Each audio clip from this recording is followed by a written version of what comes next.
یقیناً تمام تعریفیں اللہ کے لیے ہیں، ہم اس کی حمد و ثنا بجا لاتے ہیں، اسی سے مدد اور مغفرت طلب کرتے ہیں، اور اپنے نفس کی برائیوں اور برے اعمال سے اسی کی پناہ میں آتے ہیں۔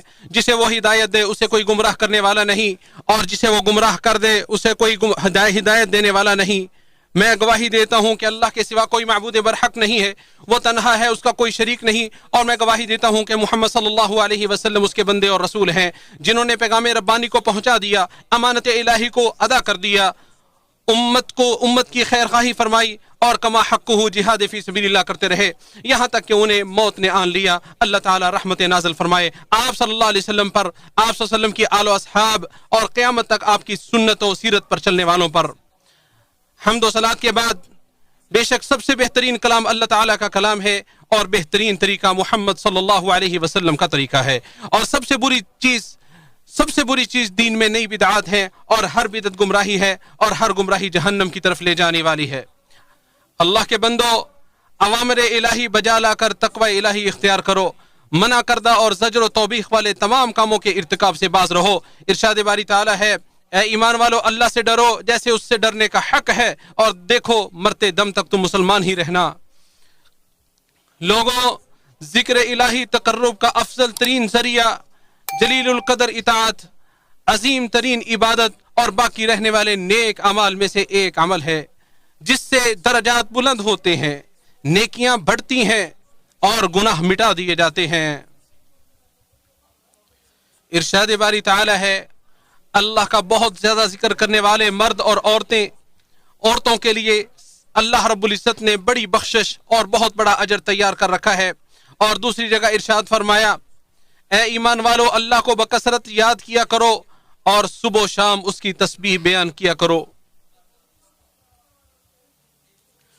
اور اللہ کے نزدیک سب سے عظیم اور پاکیزہ ذکر کلمہ توحید ہے، یعنی اس بات کی گواہی دینا کہ اللہ کے علاوہ کوئی معبود برحق نہیں، اور محمد صلی اللہ علیہ وسلم اللہ کے رسول ہیں۔ یہ کلمہ توحید اسلام کا شعار ہے، جو اہل شرک اور اہل ایمان کے درمیان فیصلہ و فرق کرتا ہے، جو جنت کی کنجی ہے اور اس کا نرخ اور بھاؤ ہے۔ یہی کلمہ بندوں کو ان کے رب تک پہنچاتا ہے۔ مخلوقات کی تخلیق، رسولوں کی بعثت اور کتابوں کا نزول کا مقصد اسی توحید کے لیے ہی ان سب چیزوں کو نازل کیا گیا ہے اور انہیں مقرر کیا گیا ہے۔ ارشاد باری تعالی ہے، وہ اپنے حکم سے فرشتوں کو وحی دے کر اپنے بندوں میں سے جس پر چاہتا ہے نازل کرتا ہے کہ خبردار کر دو کہ بے شک حقیقت یہ ہے کہ میرے سوا کوئی معبود نہیں، لہٰذا مجھ سے ڈرو۔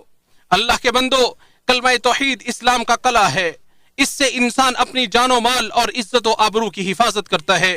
چنانچہ ابو ہریرہ رضی اللہ عنہ سے روایت ہے کہ رسول اللہ صلی اللہ علیہ وسلم نے فرمایا، مجھے حکم دیا گیا ہے کہ میں لوگوں سے اس وقت تک لڑوں جب تک کہ وہ لا الہ الا اللہ کا اقرار نہ کر لیں۔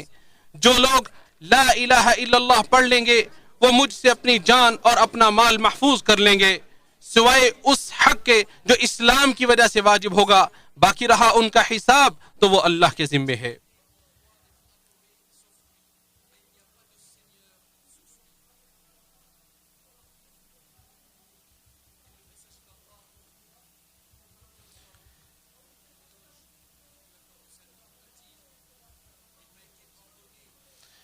یہ اسلام کے 5 ارکان اور ستونوں میں سے پہلا رکن اور ستون ہے۔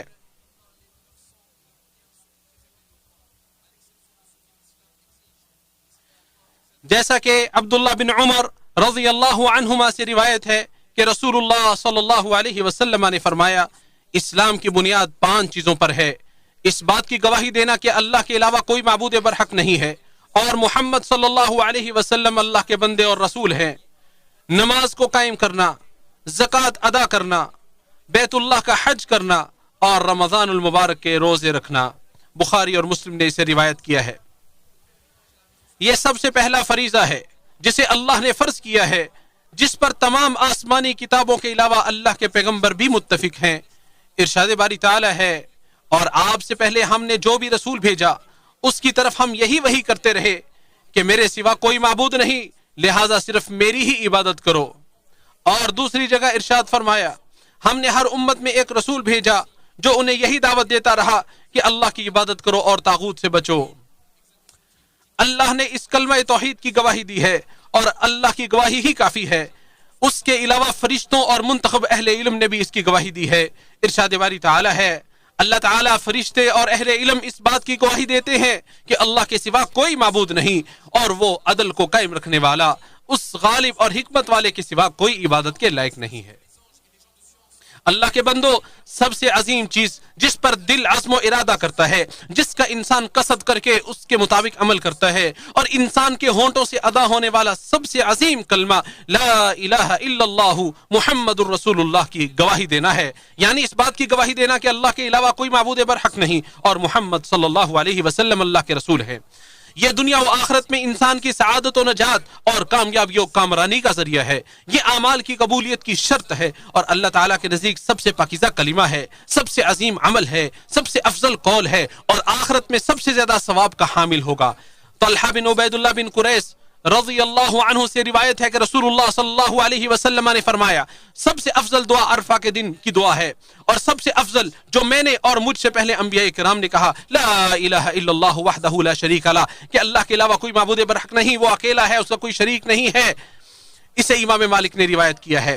عبداللہ بن عمر رضی اللہ عنہما سے روایت ہے کہ رسول اللہ صلی اللہ علیہ وسلم نے فرمایا، اللہ کے نبی نوح علیہ السلام کی وفات کا جب وقت آیا تو انہوں نے اپنے بیٹے سے کہا، میں تمہیں وصیت کرتا ہوں، میں تمہیں دو باتوں کا حکم دیتا ہوں اور دو باتوں سے منع کرتا ہوں. میں تمہیں لا الہ الا اللہ کا حکم دیتا ہوں کیونکہ اگر ساتوں آسمان اور زمینیں ایک پلڑے میں رکھ دیے جائیں اور لا الہ الا اللہ کو دوسرے پلڑے میں رکھ دیا جائے تو لا الہ الا اللہ والا پلڑا بھاری ہو جائے گا، اور اگر ساتوں زمینیں اور ساتوں آسمان ایک مضبوط دائرے کی طرح بن جائیں تو لا الہ الا اللہ انہیں توڑ ڈالے گا. اور میں تمہیں سبحان اللہ و بحمدہ کا حکم دیتا ہوں کیونکہ یہ ہر مخلوق کی تسبیح ہے اور اسی کے ذریعے مخلوق کو رزق دیا جاتا ہے. میں تمہیں شرک اور تکبر سے منع کرتا ہوں. اسے امام احمد نے روایت کیا ہے. عبداللہ بن عمر بن عاص رضی اللہ عنہما سے ہی ایک اور حدیث پر بھی ہے، رسول اللہ صلی اللہ علیہ وسلم نے فرمایا، قیامت کے دن تمام مخلوقات کے سامنے میری امت کے ایک شخص کو آواز دی جائے گی، پھر اللہ تعالیٰ اس کے سامنے گناہوں کے 99 رجسٹر کھول دے گا، ہر رجسٹر کی لمبائی تا حد نگاہ ہوگی. پھر اللہ تعالیٰ فرمائے گا، کیا تو اس میں سے کسی عمل کا انکار کرتا ہے؟ کیا میرے لکھنے والے محافظ فرشتوں نے تجھ پر ظلم کیا؟ وہ عرض کرے گا، نہیں ہے میرے پروردگار. اللہ تعالیٰ فرمائے گا، کیا تیرے پاس کوئی عذر ہے یا کوئی نیکی ہے؟ تو وہ مبہوت ہو جائے گا اور عرض کرے گا، اے میرے رب نہیں ہے. اللہ تعالیٰ فرمائے گا، ہاں میرے پاس تیری ایک نیکی موجود ہے، آج تجھ پر کوئی ظلم نہیں ہوگا. پھر کاغذ کا ایک ٹکڑا نکالا جائے گا جس پر کلمہ شہادت اشہد ان لا الہ الا اللہ وان محمد عبدہ ورسولہ لکھا ہوگا کہ میں گواہی دیتا ہوں کہ اللہ کے علاوہ کوئی معبود برحق نہیں اور بے شک محمد صلی اللہ علیہ وسلم اس کے بندے اور رسول ہے. تو اللہ تعالیٰ فرمائے گا، اسے میزان عمل کے پاس حاضر کرو. وہ عرض کرے گا، اے اللہ، گناہوں کے ان دفتروں کے سامنے اس چھوٹے سے کاغذ کی کیا حیثیت ہوگی؟ کہا جائے گا، آج تجھ پر ظلم نہیں ہوگا. نبی صلی اللہ علیہ وسلم فرماتے ہیں، پھر ایک پلڑے میں گناہوں کے 99 رجسٹر رکھے جائیں گے اور دوسرے کاغذ میں وہ دوسرے پلڑے میں وہ کاغذ کا ٹکڑا رکھا جائے گا تو رجسٹروں والا پلڑا ہلکا ہو جائے گا، یہ کاغذ والا پلڑا بھاری ہو جائے گا. بے شک اللہ تعالیٰ کے نام کے مقابلے میں کوئی دوسری چیز وزنی اور بھاری نہیں ہو سکتی. اسے امام احمد نے روایت کیا ہے. میزان میں رکھے گئے اعمال میں سے سب سے بھاری لا الہ الا اللہ ہوگا اور یہی ایمان کا سب سے افضل شعبہ بھی ہے. ابو ہریرہ رضی اللہ عنہ سے روایت ہے کہ رسول اللہ صلی اللہ علیہ وسلم نے فرمایا، ایمان کی 70 سے زیادہ شاخیں ہیں، یا فرمایا کہ ایمان کی 60 سے زیادہ شاخیں ہیں، جن میں سے سب سے افضل لا الہ الا اللہ کہنا ہے اور سب سے کم یہ ہے کہ راستے سے کسی تکلیف دہ چیز کو ہٹا دیا جائے، اور حیا بھی ایمان کی ایک شاخ ہے. اسے امام مسلم نے روایت کیا ہے. اللہ کے بندو، اللہ کے ذکر سے دلوں کو راحت ملتی ہے، مصائب و مشکلات کے بادل چھٹتے ہیں اور معاصی و گناہ مٹتے ہیں. ارشاد باری تعالیٰ ہے، جو لوگ ایمان لاتے ہیں اور ان کے دل اللہ کے ذکر سے مطمئن ہو جاتے ہیں، یاد رکھو دل اللہ کے ذکر سے ہی مطمئن ہوتے ہیں. اللہ کا کثرت ذکر کرو اور لا الہ الا اللہ پر ہمیشہ اختیار کرنے کی کوشش کرو کیونکہ یہ اللہ کے نزدیک سب سے پاکیزہ عمل ہے، اور جو بھی خیر اور نیک عمل اللہ کو پیش کرو گے وہ اللہ کے پاس پاؤ گے. جیسا کہ ابو ہریرہ رضی اللہ عنہ سے روایت ہے کہ رسول اللہ صلی اللہ علیہ وسلم نے فرمایا، جو شخص دن میں 100 مرتبہ لا الہ الا اللہ وحدہ لا شریک لہ لہ الملک ولہ الحمد وہو علی کل شیء قدیر کہے، یعنی اللہ کے سوا کوئی معبود نہیں، اللہ کے سوا کوئی عبادت کے لائق نہیں، وہ اکیلا ہے، اس کا کوئی شریک نہیں، ساری بادشاہت اسی کی ہے، ہم صرف اسی کو سزاوار ہے، وہی ہر چیز پر قادر ہے. اگر یہ کلمہ کہہ دے گا تو اس شخص کو